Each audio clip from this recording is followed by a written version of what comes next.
Bueno, esta es la sesión de publicaciones y teoría. Me voy a presentar yo también. Mi nombre es Cayetana Merced, yo soy arquitecta y periodista. Trabajo en este momento en ARC con Miguel, en ARC Diario de Arquitectura de Clarín, como editora. Desde hace 4 años que estoy con este equipo. En esta sesión de publicaciones y teoría nos acompañan estas 4 arquitectas que después voy a presentar, que nos van a relatar su experiencia en el área. Nosotros juntamos estas 2 áreas de la disciplina, no casualmente, sino porque son 2 áreas que están vinculadas entre sí indefectiblemente, de alguna manera. ¿Por qué es esto? Porque es necesaria la teoría para poder mirar críticamente a la arquitectura. Los editores y las editoras, como nosotros que trabajamos en esto, valoramos, seleccionamos, difundimos proyectos, textos y obras. La arquitectura toma una relevancia a partir de que es publicada, diríamos. O sea, no es inocente nunca la publicación, de lo que se publica y de lo que se decide no publicar. De alguna manera es una mirada crítica, una mirada teórica de lo que se está haciendo y también de cómo se cuenta la historia de esa obra, de esa trayectoria o de ese texto. Uno elige la manera en que va a relatar esa historia, cómo va a contar esa obra, cómo quiere que la otra persona la perciba. Entonces es indefectible que de alguna manera haya atrás una mirada crítica, una posición con respecto a lo que se está publicando. En Argentina hay varias mujeres que se han destacado en estos ámbitos. En el caso de la edición, tal vez que tendría que estar acá sentada con nosotros, pero no le gusta presentarse públicamente.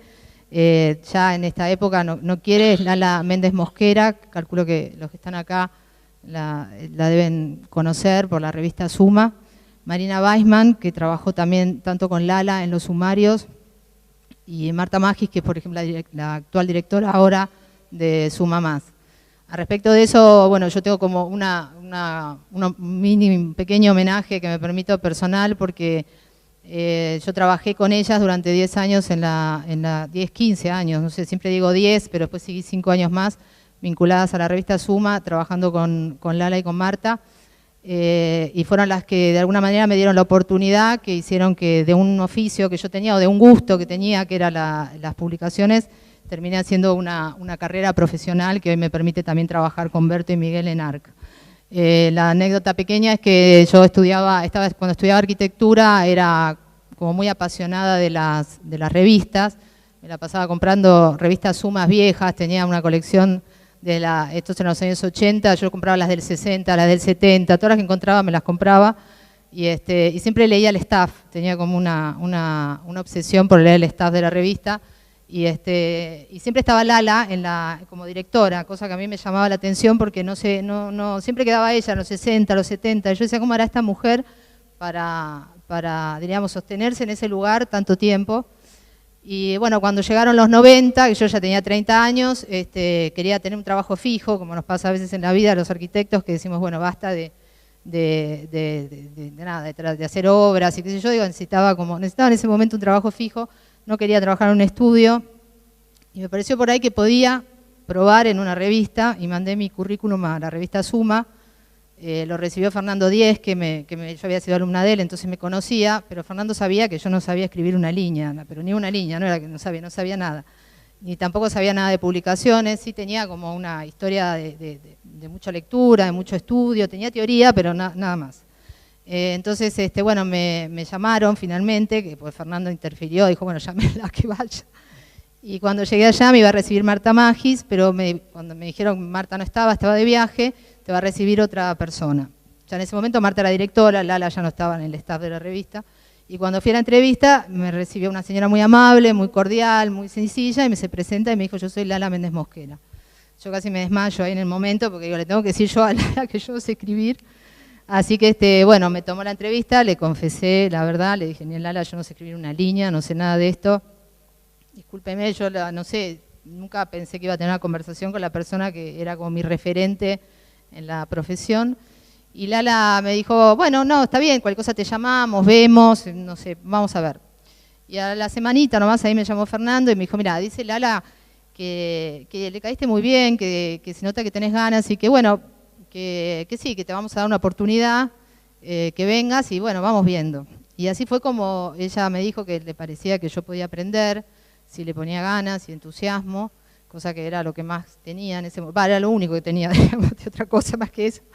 Y bueno, y Lala como diríamos, más allá de la parte profesional de ella, que siempre ha sido impecable y también tuvo ese lado humano de darle una oportunidad a una persona que tenía ganas, pero que no sabía absolutamente nada de nada, y con ella aprendí a escribir, aprendí a editar, aprendí a entender una obra, me enseñó todo, creo que todo lo que sé, después fui adquiriendo otras cosas, pero la verdad que la base la saqué de la confianza que ella me dio en que yo podía hacer lo que tenía ganas de hacer, lo que yo soñaba hacer, que era trabajar de esto que estoy trabajando ahora.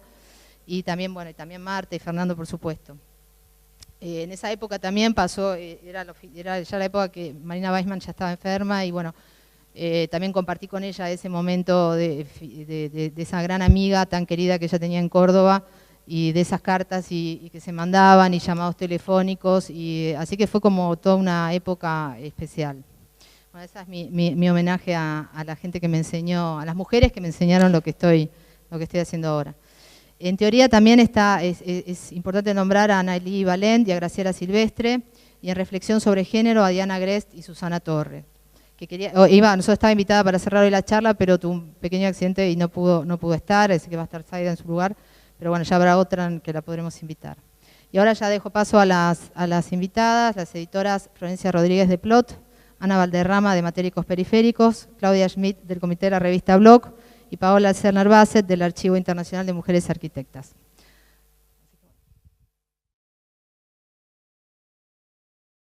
Bien. Quiero, antes que nada, por supuesto, agradecer la invitación a Cayetana, a Inés, a Florencia y a Zaida. La verdad es que es un súper placer estar acá con Cayetana. Hemos compartido también muchas reuniones de redacción en Suma, así que un poquito de esa historia compartimos, y alguna referencia entonces común a cómo nos fuimos formando en este trabajo.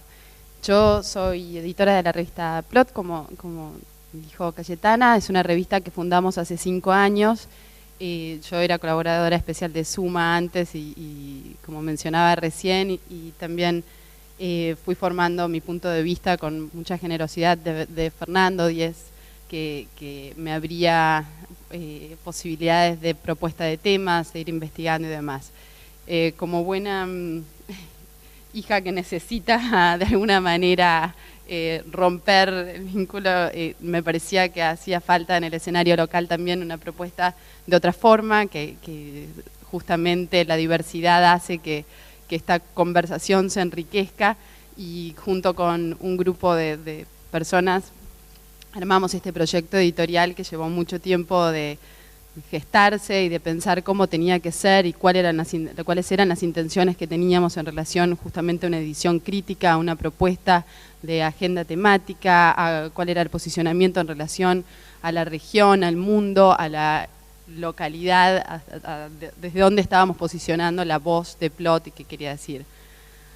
La palabra plot justamente es una palabra que es en inglés o es en Spanglish. Para nosotros ir a plotear es una cosa cotidiana de los arquitectos, ¿no? Una cosa que repetimos constantemente, pero al mismo tiempo encierra en el significado en inglés esta idea de narrativa o de complot o de una generación entonces de algo que se está planificando y que tiene una intencionalidad.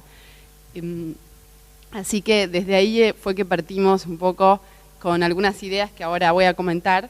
Y empiezo con esta imagen de Rodchenko porque me parece que más allá de que tenga ya un siglo, más o menos, alrededor, tiene esta conjunción de cosas en las que yo creo que tienen que ver con la posibilidad del vínculo entre las palabras y las imágenes y la organización. Entonces, esta mujer, ¿no?, gritando y hablando justamente de libros y publicaciones, con la posibilidad de armar lo que podríamos pensar como un territorio o un campo, más que nada desde la palabra. O sea, para mí la palabra construye territorialidad, construye algo que no tiene necesariamente una posibilidad de medida o de organización dibujable o representable, pero sí que tiene que ver con la conversación, la transmisión de las ideas, puesta en escena de ciertas ideas para abrir nuevas temáticas, críticas teóricas, para entender ciertas obras, de qué se trata la producción que estamos generando, qué estamos queriendo decir y poder entonces empujar estas cosas.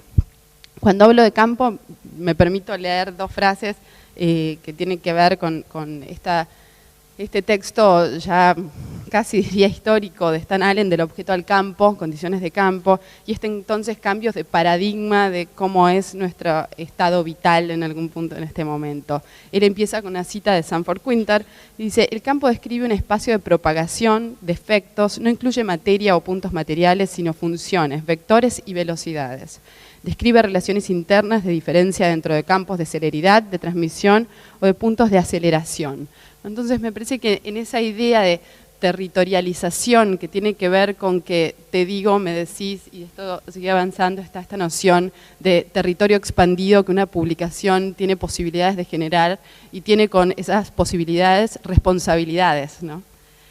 Así que esta imagen era un poco para poder cargar de sentido o transmitir las posibilidades de transmisión o de vehículo ideológico que tienen las imágenes y las palabras.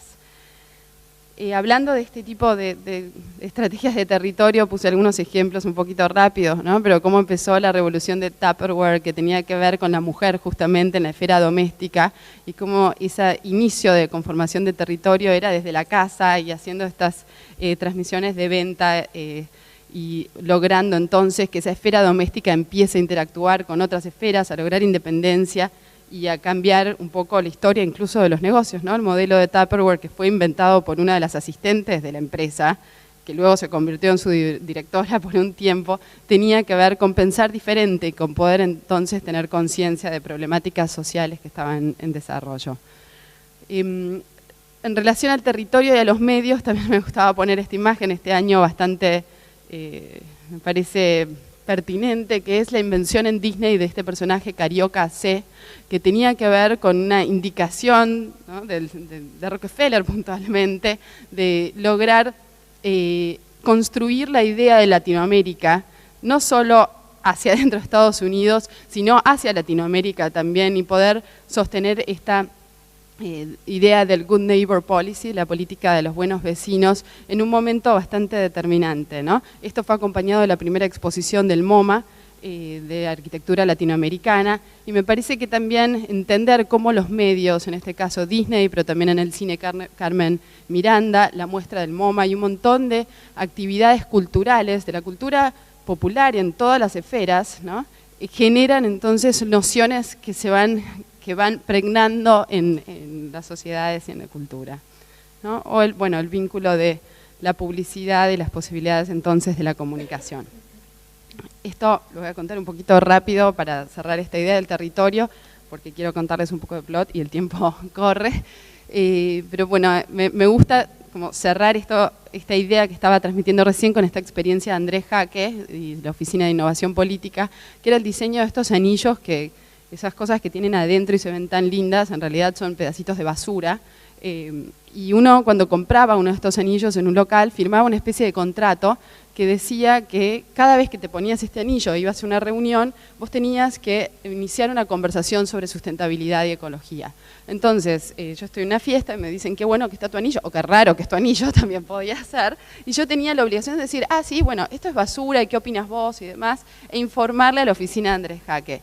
No sé si esto ocurrió, si fue un éxito o no, pero me parece que esta noción de que algo que se diseña, se vende, se compra, genera conversación y esto se va desparramando, identifica muy bien la idea de una distribución, de una generación de diálogos en la que uno puede proponer, pero la conversación depende de los otros, ¿no? Así que un poco en este campo también de ideas es que pensamos Plot, que tenía que trabajar sin duda para nosotros desde esta complejidad de un escenario un poco incierto, amplio y con muchas cosas por hacer, y quisimos justamente transmitir eso desde la tapa sin ninguna duda. El índice está en la tapa y esta convivencia de varias ideas, esto que ahí llamo parataxis y que a veces hablo como una constelación de cosas, tiene que ver con las relaciones entre las cosas no siempre puestas en una evidencia clara, ¿no? La parataxis, a diferencia de la sintaxis, es como, por ejemplo, yo digo la mesa y la silla, el vínculo de la conjunción queda claro. Si yo digo la mesa, la silla, el vínculo de la conjunción tiene que ver con la interpretación de cada uno, ¿no? Entonces, obviamente nosotros proponemos ciertos vínculos entre las cosas y en cada una de las ediciones eso es algo pensado y discutido, pero nos parece que hay otra parte que depende justamente, como con los anillos de la conversación, que se genere puertas afuera de la redacción. Entonces, Plot quiso desde el inicio mostrar varias cosas. Como se nota en la tapa, hay una persona, hay un tejido, un patchwork histórico, hay un edificio, y en eso seguimos trabajando. Estas son las tapas del último año. Por primera vez hicimos un número especial sobre América Latina en relación, tratando de conversar con esto que estaba pasando en MoMA también este año, pero pensando que justamente esta oportunidad de decir que el movimiento moderno es historia, nos daba a nosotros una apertura para proponer nuevas narrativas sobre la arquitectura latinoamericana, que es algo en lo que vengo trabajando personalmente, incluso desde antes de la revista. Así que en la convivencia de estas cosas creemos que hay un valor posible, o sea, no en este sentido de que en el todo vale todo lo mismo o no hay un sentido o demás, sino todo lo contrario, es encontrar el sentido, construir ideas y proponer temáticas desde esta complejidad, desde la convivencia de las cosas. La revista tiene 3 secciones: revista práctica y teoría, revistas de una lectura un poco más fácil y cercana para poder leer rápido. Tratamos de incorporar temáticas que tienen que ver desde la música, la cultura popular, la historia, por supuesto, el trabajo en universidades y demás, hasta proyectos de arquitectura puntuales, ¿no? La sección de práctica, me voy a tratar de apurar, por eso estoy corriendo un poco.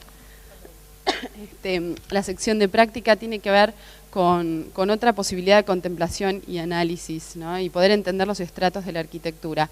Nosotros pensamos que siendo una revista que se imprime en papel y bimestral, tenemos que dejar de lado absolutamente la idea de la ansiedad de la novedad, que para eso contamos con sitios que están buenísimos, o justamente con ARQ, que tiene un ritmo semanal y otro tipo de medios, y que nosotros podemos liberarnos de eso y poder proponer entonces otro tiempo para la mirada de las cosas. Cuando pongo ahí esta palabra de estratos, tiene que ver con que justamente nuestra idea de arquitectura es poder mostrar claramente la parte tecnológica, la parte social, yo digo cómo son los criterios de valoración crítica en este momento, ¿no? Que es bastante difícil porque justamente estamos despojados de cánones, y creo sin ninguna duda que eso es algo positivo, pero sin embargo tenemos que entender criterios de valoración. Bueno, los criterios de valoración para mí tienen que ver con el nivel de compromisos y de estratos que están en un proyecto de arquitectura. Compromisos que justamente tienen que ver con estas cosas que decían, a veces más balanceados hacia la tecnología, hacia lo social, hacia la calidad espacial, hacia el paisaje, hacia el sentido de la ciudad, hacia cómo se usan estas cosas, pero en la confluencia de estas cosas y en la conciencia de estos compromisos hay sin duda un mayor valor. Así que tratamos de que todo esto esté desarrollado de una manera que no pueda tener el tiempo de análisis. Cada vez que podemos incorporar sobre los proyectos textos críticos o entrevistas a los productores, sin duda lo hacemos.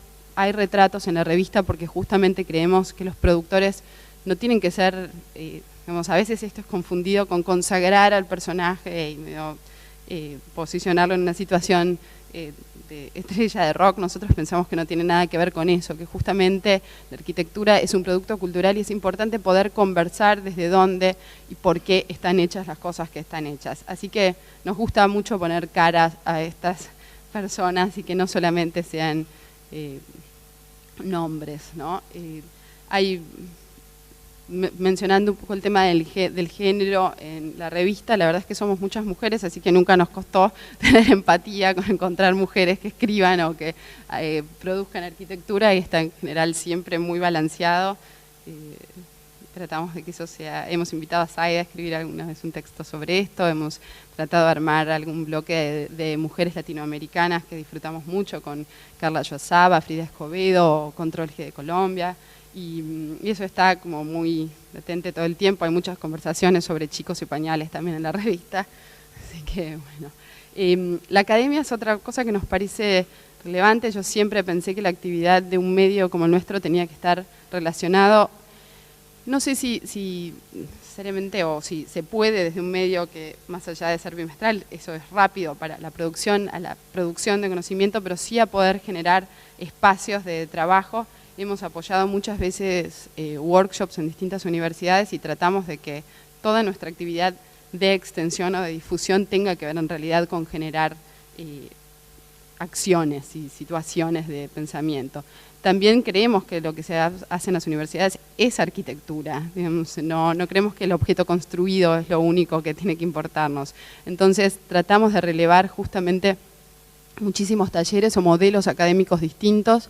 Hemos publicado situaciones sobre Ditela, lo que pasaba recién era el taller danza de Uruguay, hemos relevado el trabajo que se hace en SciArc, que es totalmente distinto a esto, la escuela de Asidachi, por ejemplo, y tratamos de sacar algunas conclusiones o entender particularidades, porque así como no hay cánones para la producción de arquitectura, la enseñanza y la pedagogía de arquitectura también es algo en transformación y en donde hay muchísimas propuestas diferentes.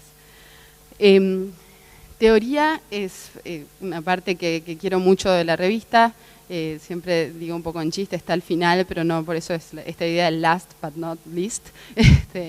No creo que está al final un poco promoviendo que es necesitas buscar un momento de otro tipo de tranquilidad para acercarte a este tipo de artículos o de textos. Hemos invitado a escribir textos a gente que valoró mucho, o pudimos reproducir textos, justo esta imagen es de Diana Agres, hemos podido, por ejemplo, traducir al castellano por primera vez su texto diseño versus no diseño, y creo que acá tenemos como una doble o triple función que tiene que ver con poder publicar cosas que en algunas épocas de este país fue difícil publicar por cuestiones políticas que todos sabemos, entonces traer hacia acá algo de la teoría de la década del 70, por ejemplo, poder buscar ensayos totalmente contemporáneos con temáticas que hacen a la teoría hoy y que queremos justamente poner a circular y a generar conversaciones como Los Anillos, o poder representar entonces análisis urbanos y de densidad de más como este que está acá, o cosas,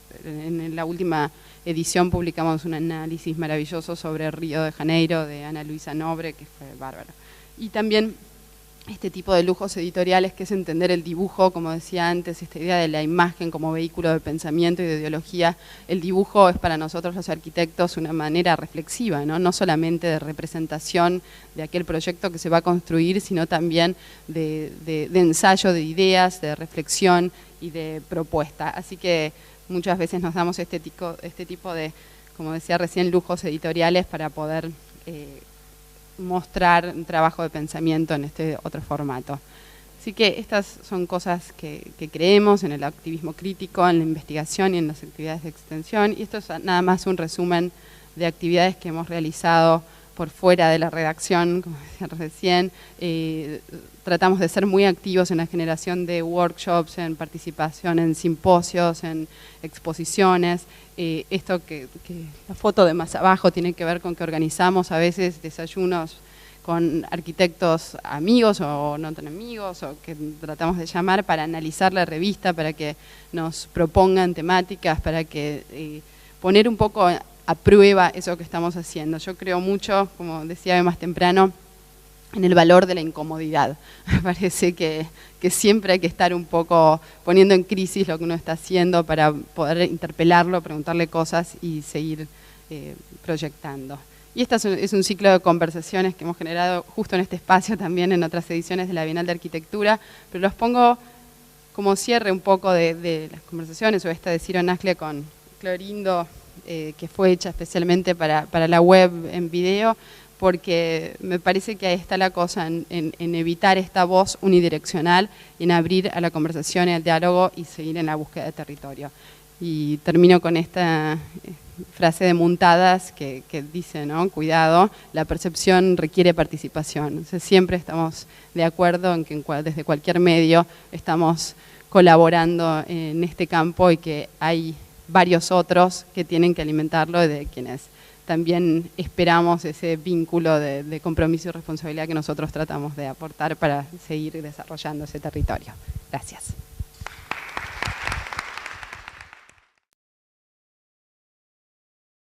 Buenas tardes a todos, muchas gracias al blog Un Día Una Arquitecta, especialmente a Inés Moisset, con la que empezamos a dialogar acerca de esta ponencia en un viaje que fui a Córdoba hace un tiempo, y ella me pidió que haga una biografía y que hable de la cuestión de género, cosa que es bastante complicado porque no me dediqué nunca, desde el punto de vista teórico, a lo del género, con lo cual abordar esa problemática me llevaría a contar algunas anécdotas, pero no más que eso.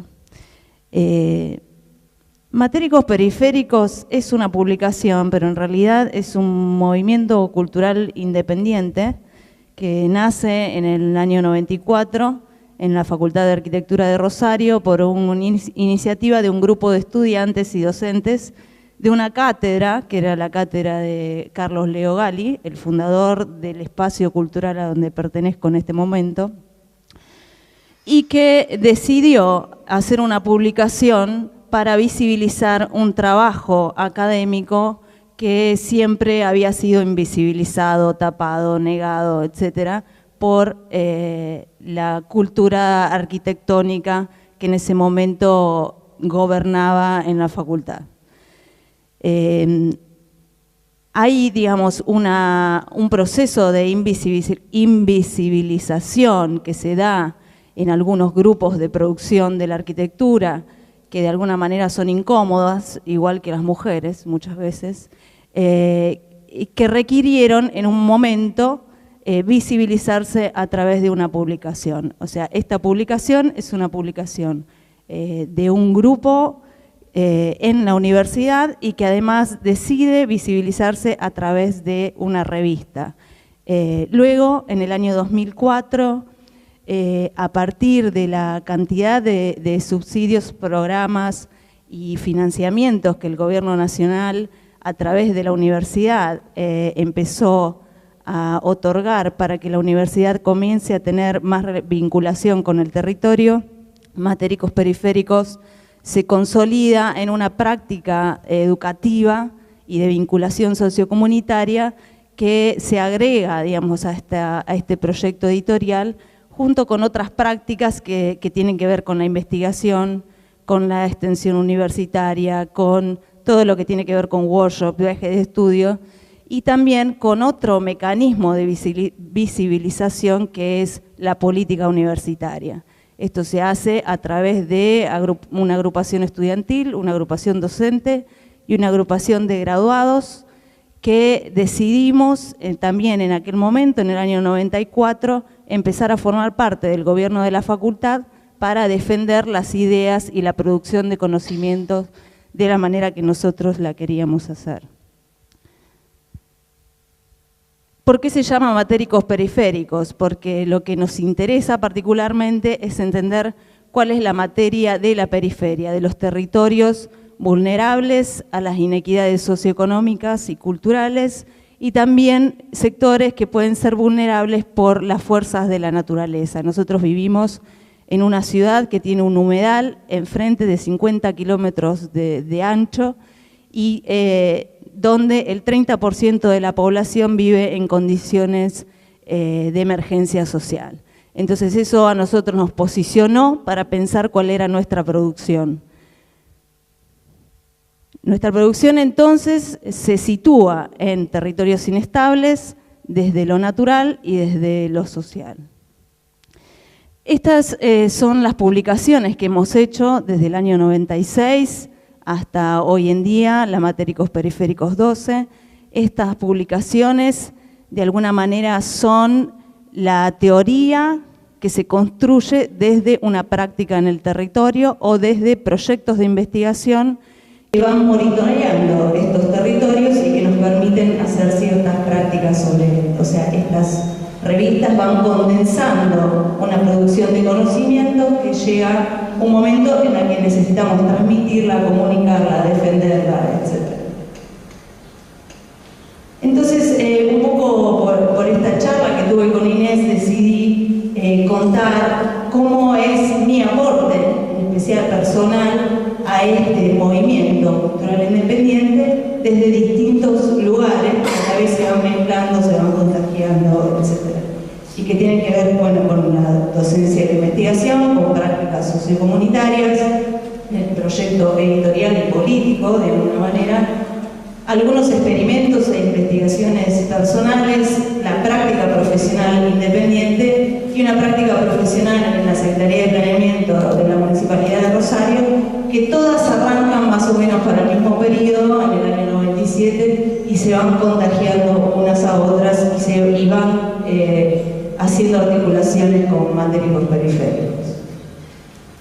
Entonces, digamos, para un poco ordenar la exposición me interesaba contar una sola cosa que de alguna manera cruza todos estos aspectos que lleva adelante matéricos periféricos y que tiene que ver con hasta dónde desde la arquitectura determinamos la forma de las cosas o dejamos que los procesos terminen de completar la arquitectura que nosotros hacemos. O sea, esta dialéctica entre la determinación, la forma, lo informe, porque se da como situación en los territorios inestables, donde los procesos sociales o naturales son muy fuertes, esta pregunta es la que va guiando toda nuestra producción.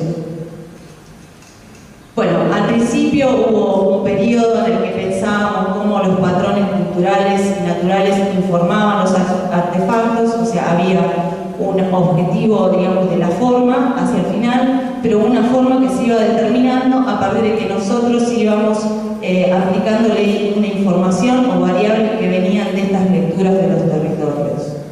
Cuento algunos ejemplos, un proyecto en Venecia que lo que hace es recuperar el agua original de ese lugar, un proyecto hecho en la Municipalidad de Rosario, donde las curvas de nivel determinan la forma del proyecto, un concurso en FES, en otro territorio, pero también que tenía que ver con que estos patrones que se encuentran en los espacios públicos podían de alguna manera informar la forma de la arquitectura que estábamos proponiendo, etc.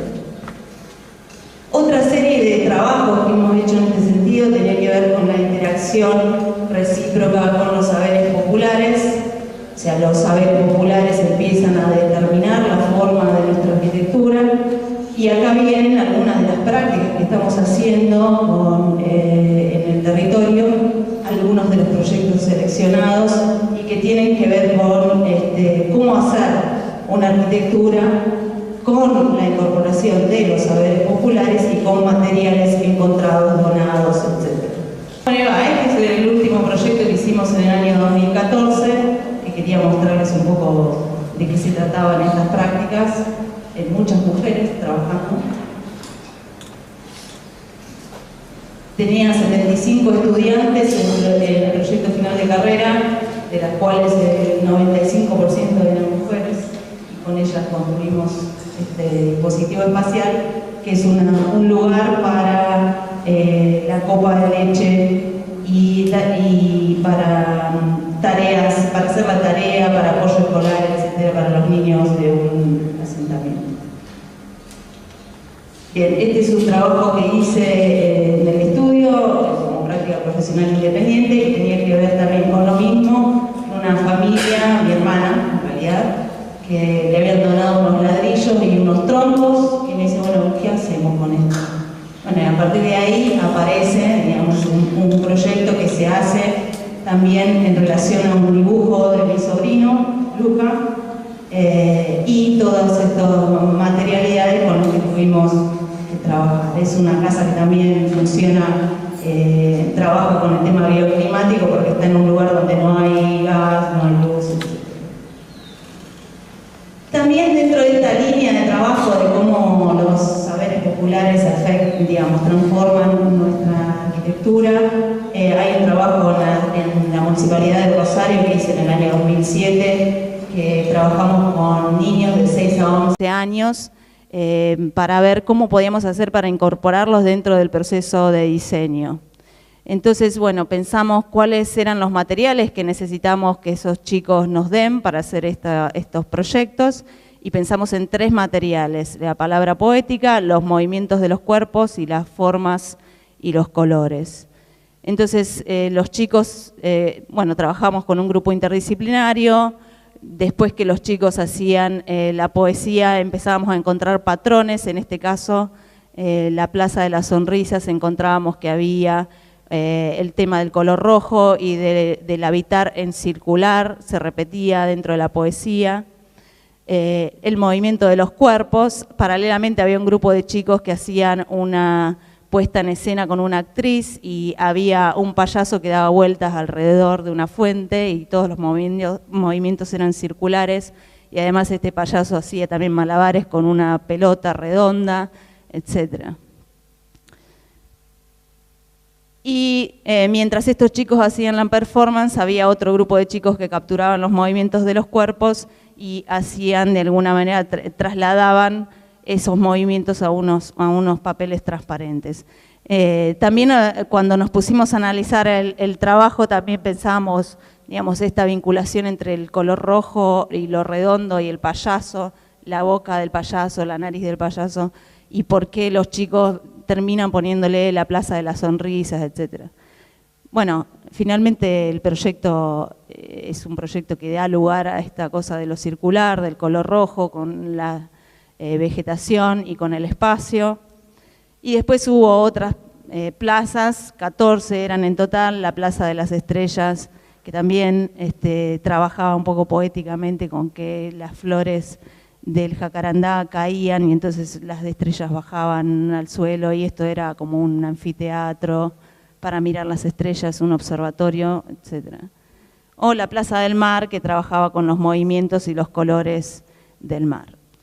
Bueno, había un grupo de niños que además supervisaba nuestro trabajo frecuentemente, y después hubo una etapa de construcción con los vecinos de algunas de estas plazas. No se construyeron todas, se construyeron solo 3, creo, y de construcción de murales que también de alguna manera plasmaban esos dibujos que habían hecho los chicos.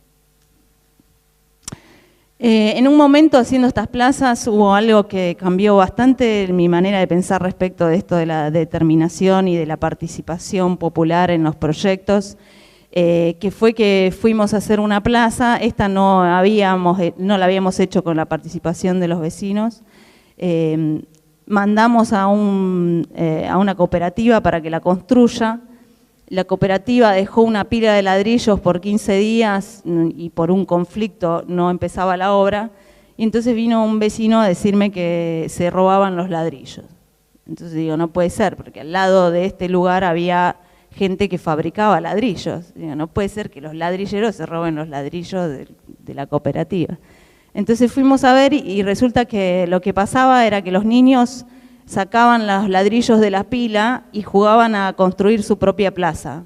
Y después cuando los querían volver a poner, se les rompían o no los podían volver a acomodar y se iban como deteriorando, se iban perdiendo, etc. Y al otro día la forma tenía otra plaza, la plaza tenía otra forma, y etcétera, etcétera. Entonces ahí empecé a pensar que en realidad, digamos, era mucho más sano si nosotros hacíamos únicamente la acción de poner los ladrillos ahí y que la gente diseñe su propia plaza, que diseñar una plaza con una forma anticipada. Y ahí empezó toda una investigación que tiene que ver con un tipo de arquitectura más infraestructural o más de indeterminación, en la que empezamos a investigar también cosas que se han hecho en las artes y en las ciencias, incluso en los años 60, bueno, y muy anteriores también, que han investigado sobre estas cosas. Entonces, a partir de eso, aparece mi tesis de maestría en la Universidad de Illinois, que tiene que ver con esto, y empezamos a hacer una serie de seminarios en la facultad y de experimentos que trataban de entender esto, ¿no? Una de estas cosas es cómo el diálogo con los procesos naturales define los artefactos. Bueno, trabajamos acá en la isla enfrente de Rosario, con una serie de especulaciones sobre todo, y comenzamos a identificar patrones para entender procesos. O sea, los procesos no se pueden entender si no hay marcas físicas que se puedan registrar. Y luego hubo algunas especulaciones o proyectos que tenían que ver con cómo hacer catalizadores de procesos bióticos o abióticos, cómo proponer nuevos sistemas constructivos o técnicas para las actividades productivas sustentables, algunos artefactos que se movían con el agua, etc. Un ejemplo de este, que es un proyecto que intenta contener la barranca utilizando las propias fuerzas de la naturaleza, un artefacto que acumula camalotes y luego esos camalotes traen sedimentos, los sedimentos traen semillas, las semillas hacen crecer otra planta, etc. Y entonces la naturaleza de alguna manera se protege sola y la arquitectura es simplemente una infraestructura que no puede prever la forma final de esa relación con la naturaleza. Entonces, digamos, si uno se va retrayendo en la necesidad de imponer una forma, llega un punto en el que se hace esta pregunta, ¿no? ¿Hasta qué punto nuestro trabajo puede liberar estos procesos latentes sin controlar la configuración final de los artefactos, pero seguir siendo parte de la conversación? O sea, ¿hasta qué punto uno no hace nada, como John Cage, y se queda así sentado y dice, bueno, listo, terminamos y nos vamos? Entonces empezamos a trabajar con algunas cuestiones, no quiero usar esta palabra porque, digamos, con parámetros, no es arquitectura paramétrica, pero sí trabajábamos con parámetros. Y vienen entonces una serie de experimentos conceptuales, situados, etcétera, que aún no han vuelto a la arquitectura, pero que son interesantes para repensar la arquitectura en estos territorios inestables. Bueno, simplemente algunos experimentos que intentan comprobar que hay algunos procesos que se dan a diversas escalas en forma asimétrica, como decía Mandelbrot, hay procesos que uno puede estudiarlos en laboratorio y luego trasladarlos a grandes escalas y que se pueden hacer con materiales similares a lo que estamos estudiando. Algunos experimentos situados que tenían que ver con proyectos similares al que le mostré, de realmente testear con estos experimentos cómo tienen que ser estos artefactos para poder acumular más sedimentos, más bichos, etc. Algunas notaciones que tienen que ver también con poner parámetros iniciales y dejar liberada la forma final. Por ejemplo, esto es un caso de una notación, pero que también es una partitura. Lo que ven en estas líneas es el tiempo, pero es un tiempo relativo.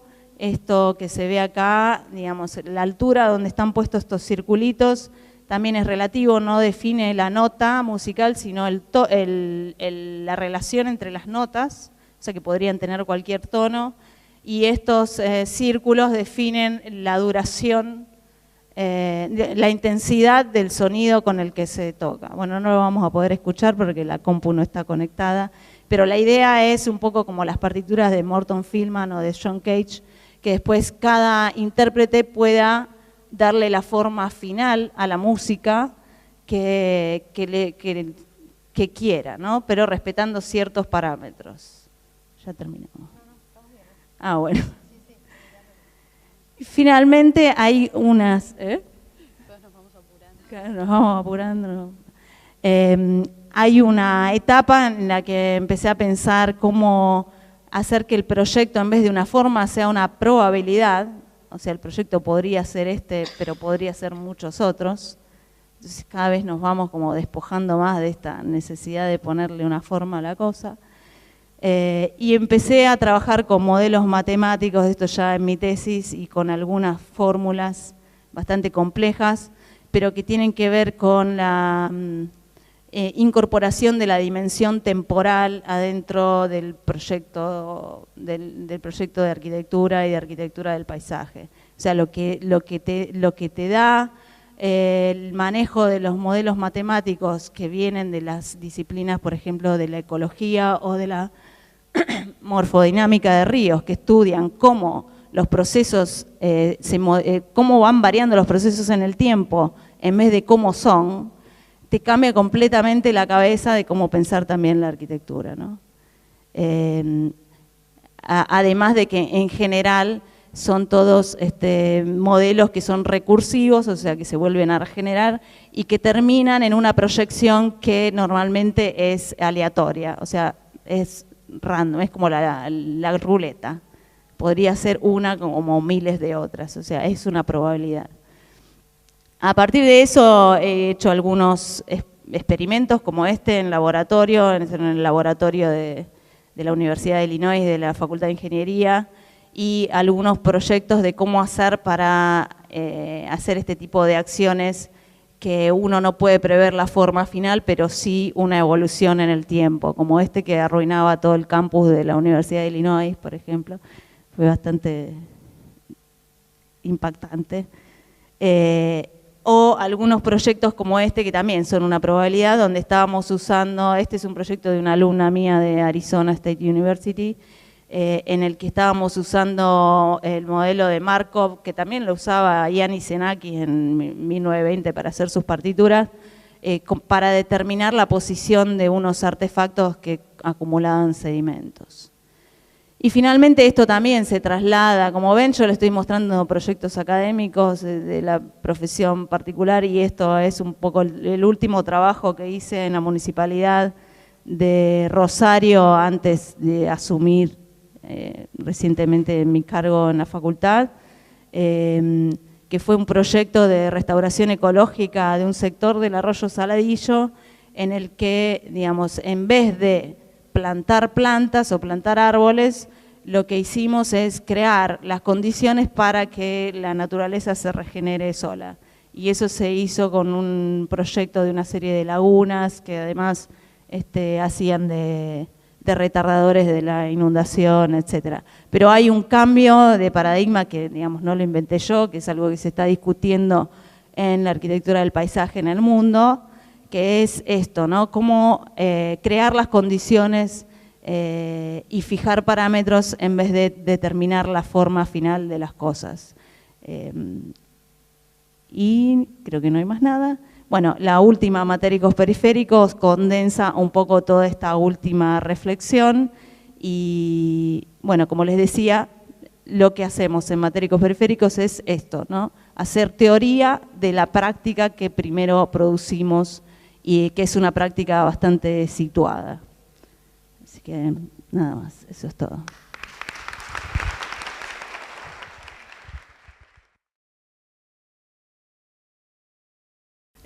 Bueno, buenas tardes, creo que ya a esta altura. Por deformación o formación profesional voy a leer, así trato de ceñirme a los tiempos, capaz que soy la que más demoro. Quiero, por supuesto, comenzar con el agradecimiento especial a Cayetana Mercé, que me contactó inicialmente, a Inés Moisset, ahora no veo nada desde acá, a Florencia Marciani y a Zaida Musdi, a quienes he tenido el gusto realmente de conocer personalmente hace un ratito en esta ocasión. Y por el cuidado, la organización, está bien, sí, y el seguimiento de las actividades que ya se vislumbran como muy energizantes, y espero poder contribuir con ello. El agradecimiento es particular porque no solo que me hayan invitado, sino que mi primera respuesta fue decir que tengo mis reparos y cierta distancia respecto de la perspectiva de género, ¿no? Confieso que me parece un sesgo parcial para enfocar algunas cuestiones. Pero que igualmente aceptaba esa invitación porque también estoy de acuerdo con que gracias a eso se puede dar visibilidad a algunos aspectos de la cultura arquitectónica que podrían no ser tenidos en cuenta precisamente por otros sesgos parciales. Así que a partir de allí acepté el convite muy contenta y el desafío. Y la consigna en realidad fue más bien esta cuestión más autobiográfica que es un poco rara, ¿no? Pero bueno, entonces rápidamente me puse a buscar una selfie para mostrarles, que podríamos tomar unas cuantas. ¿Cuál sería esta? Ahí está. Y encontré un par, ¿no? Una es esta, que más que una mía en particular la podemos compartir, en que en realidad no es las arquitectas, sino la arquitectura, ¿no? Es la alegoría de la geometría de Laurent Delair de 1649 y que es una parte de un conjunto de las 7 artes liberales. En este caso, por supuesto, prefiero, aunque no estoy muy segura, identificarme con la bella geometría que con la pérfida sabiduría, que es la serpiente que anda por ahí. Pero como sabemos, en la iconología cristiana, si alguna figura masculina tiene un compás, representa a Dios arquitecto. En cambio, nosotras, las mujeres, somos geometría, bellas, racionales, ideales y euclidianas. Encontré otra, ¿no?, que es más moderna, digamos así. Y esta es la realizada por Violette Leduc y representa a las cariátides y sin duda mucho más estilizadas. Son mujeres sosteniendo todo el peso de la arquitectura, pero sin mostrar el esfuerzo, que no se note. De manera que aprovecho esta generosa oportunidad para compartir con ustedes algunas preocupaciones que me siguen intrigando y en pos de las cuales, junto con muchos otros temas y problemas, sigo atenta en la actualidad. Y en ese sentido, en nuestro país, en la Argentina, en un momento determinado, a fines del último tercio del siglo XIX, no teníamos casa de gobierno, no teníamos ni idea respecto de cómo tenía que ser una legislatura. Los políticos se preguntaban, ¿tenían que estar las salas de senadores y diputados en edificios separados? ¿Tenían que estar en uno solo? ¿Había que poner un recinto para alguna reunión conjunta? No teníamos idea sobre la sede de la justicia y mucho menos, ni siquiera teníamos idea dónde podrían localizarse los edificios de esta nueva nación.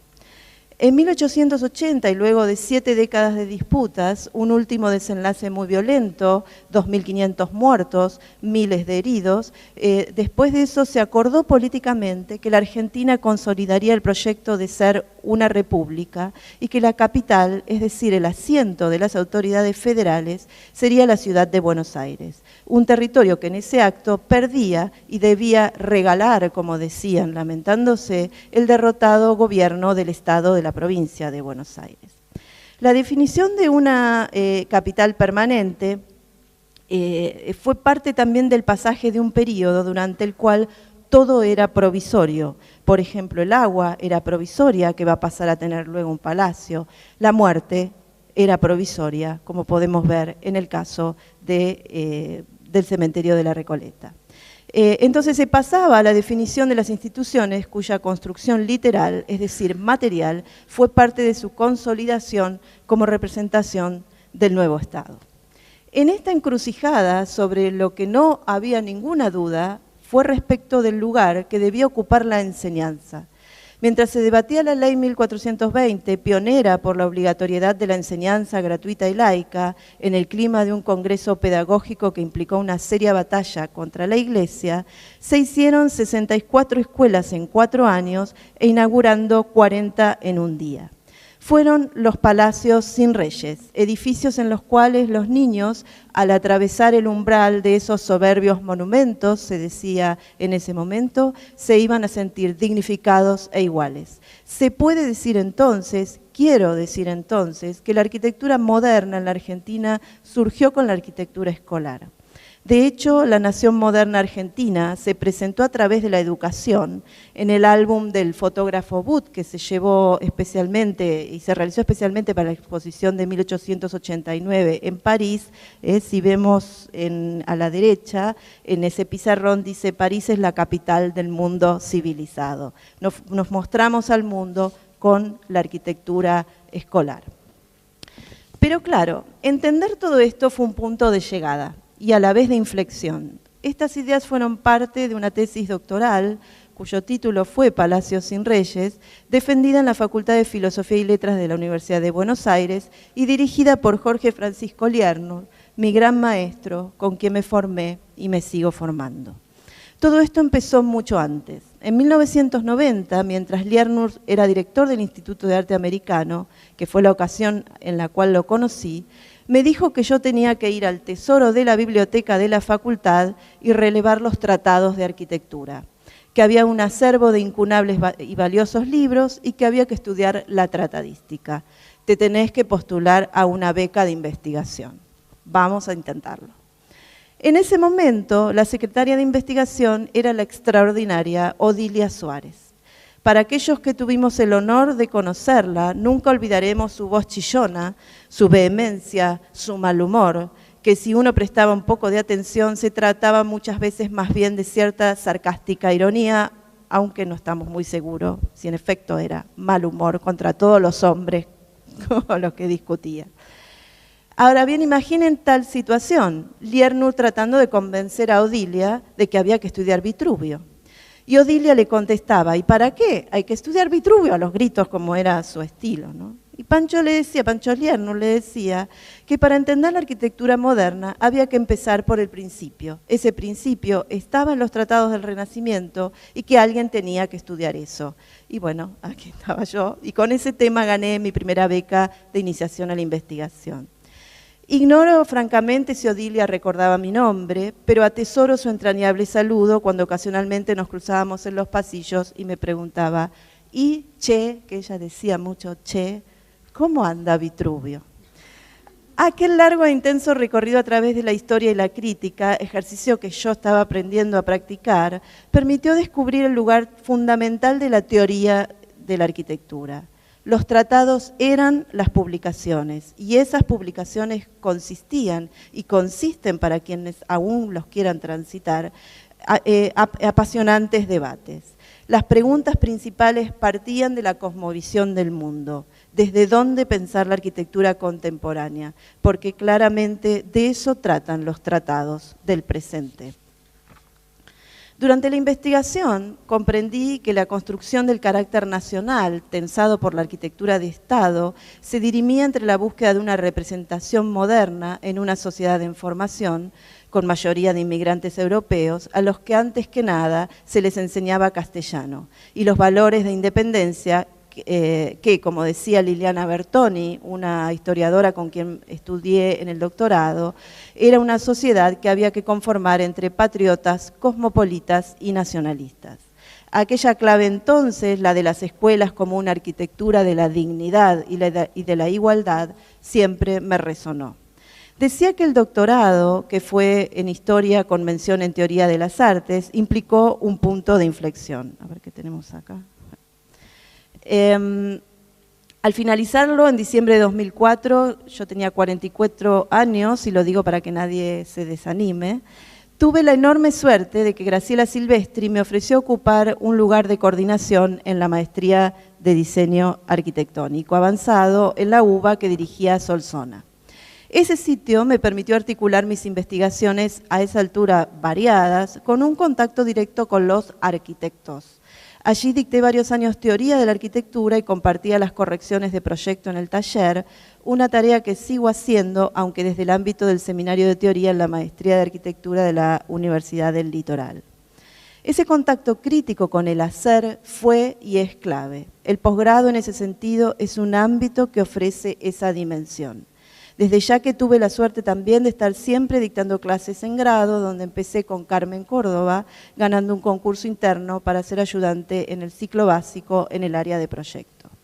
Pero lo que realmente me sostuvo y me permitió estudiar y publicar sobre diversos temas fue la fortuna que tuve de acompañar en principio la investigación y la docencia y también de distintas formas algunas actividades impulsadas por Liernur, desde el diccionario de arquitectura hasta la elaboración y concreción de sus sueños de creación de una escuela de arquitectura en la Universidad Torcuato Di Tella. Claramente los múltiples cursos que he tenido oportunidad de crear y dictar allí constituyen la base de las investigaciones. De ese largo camino de docencia y de investigación y publicaciones, para el cual la formación fue azarosa y compulsiva al ritmo del colectivo de arquitectos que impulsaba Liernur y que fuimos a estudiar historia a la Casa de los Historiadores, los arquitectos que nos doctoramos en filo, como le llamamos cariñosamente o temerariamente. Me refiero a Fernando Aliata, Graciela Silvestri, Anaí Valent, Adrián Gorelick y más atrás veníamos con Alejandro Crispiani. Porque la arquitectura, si bien como disciplina es específica, entendíamos que había que estudiarla desde perspectivas más amplias, sin perder lo particular, puntualmente desde la historia de la cultura, desde la historia de las ideas, desde la historia sin más. Es en este sentido, junto a ellos, y con colegas de otras universidades nacionales, que participar en el colectivo de la revista Blog dirigida por Liernur ha sido una de las experiencias más enriquecedoras, porque el desafío de cada número era definir el tema. De manera casi azarosa me tocó coeditar los 2 números dedicados a la Argentina, pero el aprendizaje en todos los casos era el desafío, y el desafío desde el lugar desde esa revista era la cultura arquitectónica. El en Argentina fue una anécdota. Se trataba de una cuestión de cuáles son los temas y los problemas y no de una cuestión de adjetivación. En esa matriz de base, entonces, es la que tensa la formulación de preguntas que de manera aleatoria y no muy lineal me van moviendo, impulsando y se van organizando en torno a entender la contemporaneidad históricamente. Es decir, lograr desde la historia cultural en general, de la cultura material en particular, que requiere allí conocimientos arquitectónicos y de artes, y desde la historia de las ideas, llegar a comprender las encrucijadas de aquellas arquitecturas que, como sostiene un historiador al cual le tenemos bastante respeto y todavía mucha admiración, que es Tafuri, son como campos de batalla los edificios, las arquitecturas y las ciudades, y el crítico y el historiador tiene que identificar las cicatrices, sus características y de dónde provienen. Así fui entendiendo que la teoría es, en este sentido, política. El punto de vista, cómo pensar lo que hay que hacer, cómo hacer lo que se puede. La teoría es política y requiere compromiso. La teoría es durante y no a posteriori. Para Francisco Bullrich, sobre cuya trayectoria e ideas estoy trabajando actualmente, la excepción, decía, la excepción del momento en que aparece la obra, la circunstancia, que es el encargo, el comitente, el conflicto, porque dice que en las obras no hay nada que ocultar, y la contradicción, porque la contradicción es que la arquitectura aparece siempre en un presente mirando al futuro, situada en un lugar con historia. Entonces, para Bullrich, excepción, circunstancia, conflicto, contradicción, constituyen la manera de afrontar la arquitectura contemporánea, algo que él mismo puso en práctica en sus últimos proyectos. Junto con ello, cada vez confirmo más que el carácter arquitectónico sigue siendo la piedra de toque, pues es aquel rasgo particular que provoca una conducta, y por eso me interesa especialmente pensar en aquellas arquitecturas que prefiero llamar cívicas, no tanto o no solo públicas, aquellas que provocan civilización, civitas, ciudad, concentrándome actualmente en la producción de las arquitecturas cívicas de Estado. Cuando estaba trabajando en la voz escuela y la voz enseñanza para el direccionario, encontré un artículo de Buckminster Fuller, Education Automation, que planteaba en 1962, anunciaba el fin de la escuela, propiciando la enseñanza en las casas a través de lo que en ese momento él llamaba la televisión bidireccional, una especie de proto-internet. Y la escuela se convertiría en una gran guardería y eventualmente un lugar social.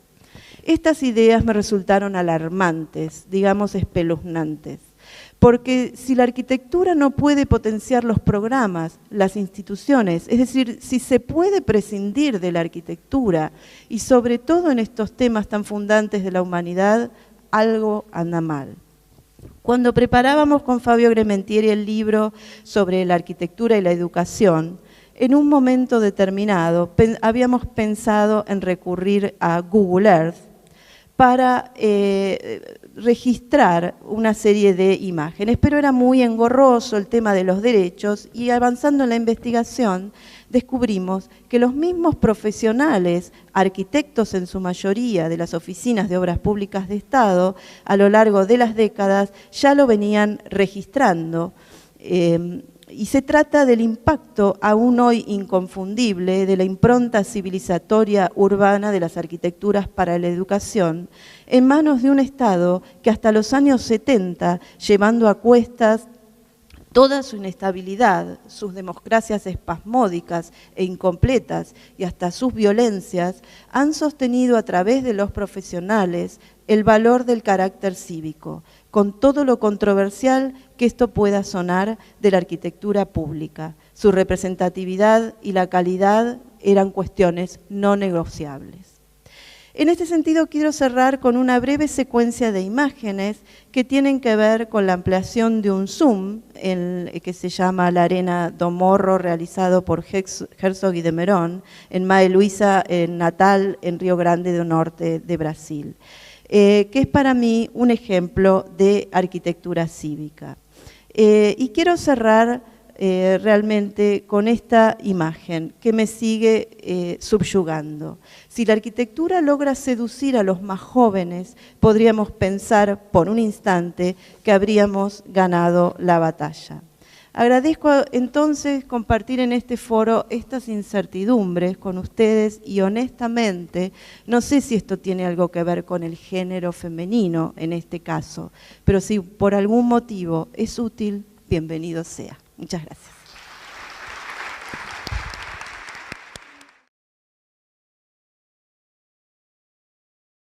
Bueno, muchísimas gracias a todas el grupo, iba a decir las chicas, pero las chicas y el grupo del blog por organizar este evento fantástico y por invitarme a participar. Yo me gradué en la UBA en el 91, trabajé 5 años acá en Argentina y en Uruguay, y después me fui a Los Ángeles, hice un máster en SCI-Arc, y trabajé en Los Ángeles por 7 u 8 años, me casé y comencé a enseñar part-time mientras trabajaba. Después nos fuimos a Michigan por 3 años a enseñar full-time, y hace 7 ya que estamos en Virginia, enseñando tiempo completísimo en Virginia Tech.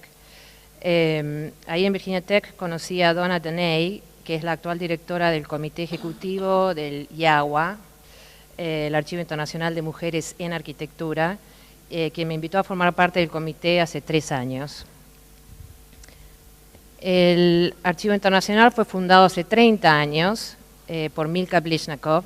Milka nació en Bulgaria en 1927, estudió arquitectura e hizo su máster en la Universidad Politécnica de Sofía, y durante la década del 50 trabajó en Bulgaria.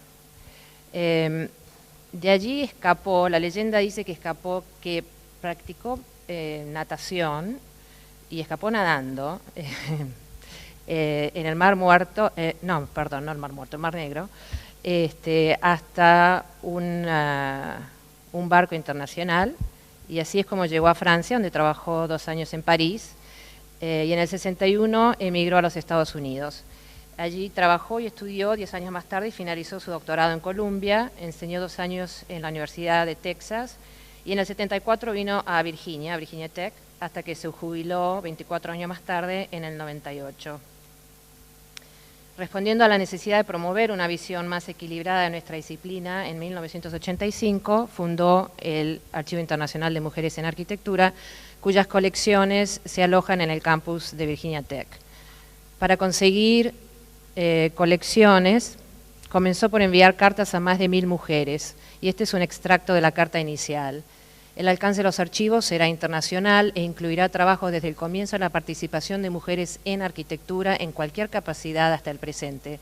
Ella hizo hincapié en mujeres en arquitectura y no mujeres arquitectas, porque entendió que por mucho tiempo mujeres no pudieron licenciarse, no pudieron graduarse, no pudieron estudiar, pero de todas formas participaron y contribuyeron a la disciplina y debían recibir crédito por ello. En esa carta también define los objetivos del IAWA, que no se puede leer, es muy chiquito.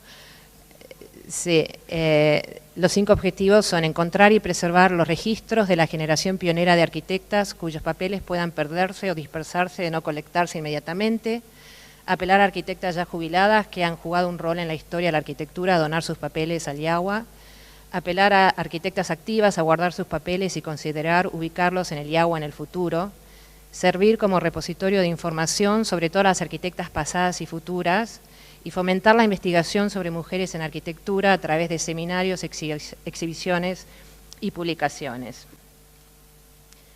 La exhibición 30×30 es una demostración de la fase inicial del proyecto de digitalizar el contenido del archivo.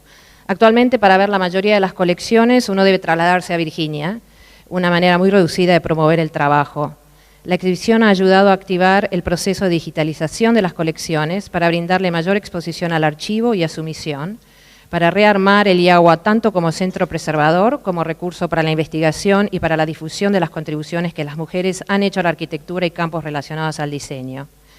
Este año el IAWA cumplió 30 años y lo celebramos organizando el 18º Congreso Internacional de la WIFA, este julio que acaba de pasar.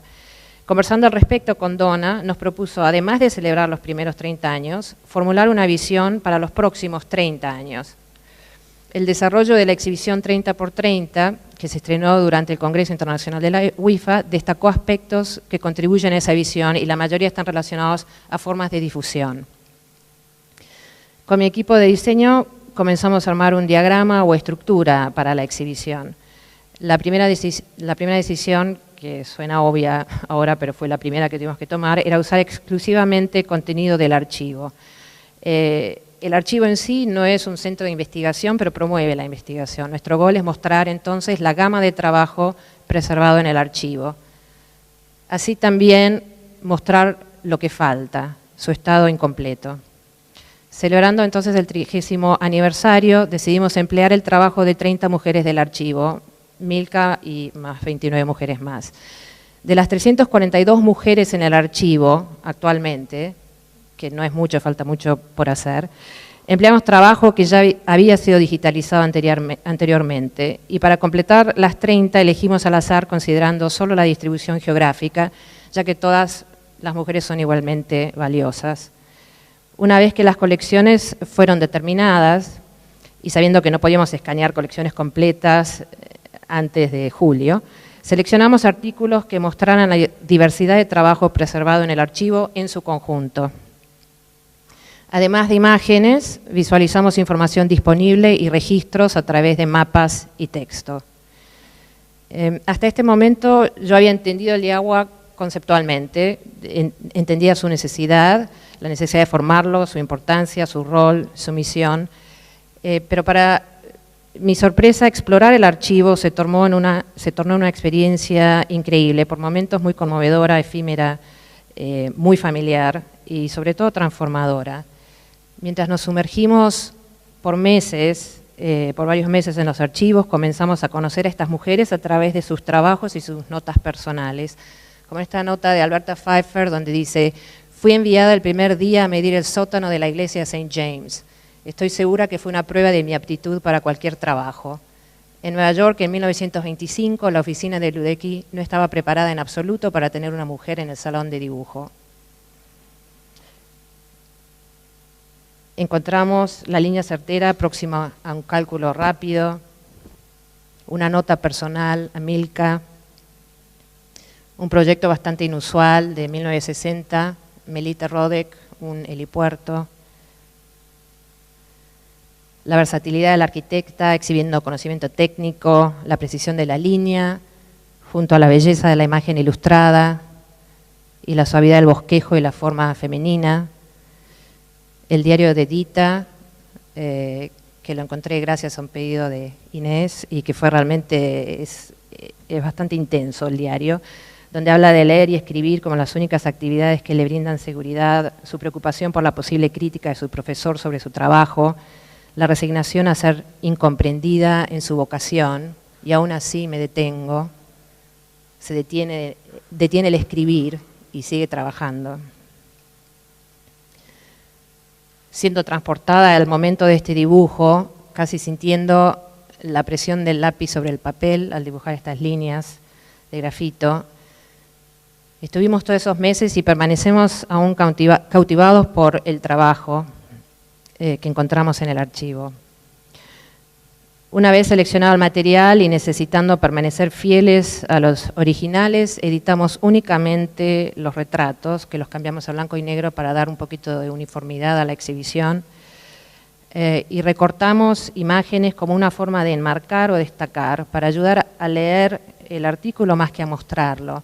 Este es el primer fascículo del newsletter del archivo, y lo recortamos de una forma donde se puede ver que es el primer fascículo, donde dice que Milka lidera los esfuerzos para establecer el archivo y que ya 2 años antes de establecerlo, en 1983, comienza a contactar mujeres en Estados Unidos y en Europa enviando más de 1000 cartas. Una de las consideraciones más importantes para esta exhibición es la incorporación de escala. Las 2 pantallas de proyección de 7 metros de alto por 12 de largo, cada una, definen un espacio de luz de proyección que junto con la música llaman a la reflexión. Las imágenes proyectadas a una escala arquitectónica invitan al observador a entrar al espacio de la imagen y participar en la experiencia arquitectónica creada por la arquitecta. Con este sampling de trabajo, usando el programa Max 7, desarrollamos el código o el guión. La proyección de la exhibición no es un PowerPoint o un video, es un programa que provee una estructura para la exhibición y ejecuta la proyección. Básicamente creamos 30 carpetas, una para cada arquitecta, y en ellas ubicamos todas las imágenes escaneadas para que el programa pueda al azar elegir y mostrar imágenes de cada arquitecta. De esa manera, cada vez que la exhibición circula, puede mostrar diferentes imágenes del total para esa arquitecta. De la misma manera, el orden de las 29 arquitectas después de Milka, ella siempre aparece primero, es aleatorio, con lo cual la exhibición ejecutada sin fin nunca es exactamente igual. Las mujeres aparecerán en diferente orden, ya que son todas igualmente valiosas, y las imágenes para cada una varían cada vez que se proyecta, dependiendo de cuántos artículos fueron escaneados o estaban disponibles en la colección. La importancia de este trabajo es que con esta estructura que tenemos, ahora las 30 carpetas pueden ser fácilmente intercambiadas por nuevas carpetas a medida que digitalizamos las colecciones, permitiéndonos producir diferentes y múltiples exhibiciones con mayor facilidad. Paralelamente, y parte de este esfuerzo de digitalización del archivo, estamos armando el proyecto del nuevo archivo visual. Es el nuevo sitio que brinda mayor exposición a las colecciones y permite a gente en ubicaciones remotas, o ubicaciones que sea Virginia, acceder a imágenes del contenido de las colecciones en vez de acceder a listados. Hoy en día, si uno quiere buscar información sobre una arquitecta, puede entrar a al sitio, encontrar la arquitecta alfabéticamente y ahí se lista, hay un poquito de información biográfica y se lista el contenido en la colección, los dibujos, tipo de dibujos, etcétera, pero no se puede ver el contenido. Entonces, este proyecto nace de esta necesidad. Adicionalmente, hemos desarrollado categorías arquitectónicas para describir cada uno de estos artículos a medida que los subimos al sitio, más allá de las categorías estandarizadas para archivos en el mundo, para así multiplicar las posibles líneas de investigación y fomentar las relaciones y asociaciones entre las colecciones. Entonces, por ejemplo, ahora cuando uno busca en el sitio puede encontrar la información sobre esa arquitecta, pero no encuentra asociaciones si, por ejemplo, 2 de las arquitectas en el archivo han estudiado en la misma universidad. Entonces, la idea de crear también este sitio es la posibilidad de encontrar asociaciones a través de las colecciones y de esta manera promover y fomentar la investigación. Es nuestro deseo que tanto la exhibición como el proyecto del nuevo archivo visual inspiren a la gente a visitar, a participar, a donar su trabajo, a apoyar al IAWA y a contribuir a la constelación. Con esto terminé la charla, pero quiero mostrarles esto que está aquí en el borde del escenario. El que es todo rojo es simplemente un folleto de la exhibición que les invito a que lo tomen, se lo lleven de recuerdo. El gris, les quiero pedir por favor que tomen uno. Esto también es parte de la exhibición, pero más allá de la exhibición es parte del trabajo de hacer crecer el archivo y necesitamos la ayuda de todos para eso. Entonces quisiera pedirles que por favor acá anoten la información de contacto personal y que aquí sugieran colecciones, ya sean de mujeres argentinas, latinoamericanas, sudamericanas, de cualquier parte del mundo, que crean, que tengan relación, que tengan conocimiento ustedes, o que crean que deberíamos buscar el trabajo y preservarlo para generaciones futuras.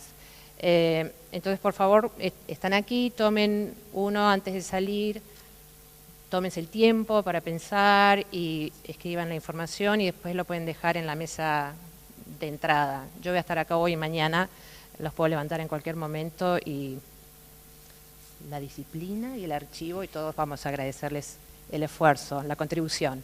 Muchísimas gracias.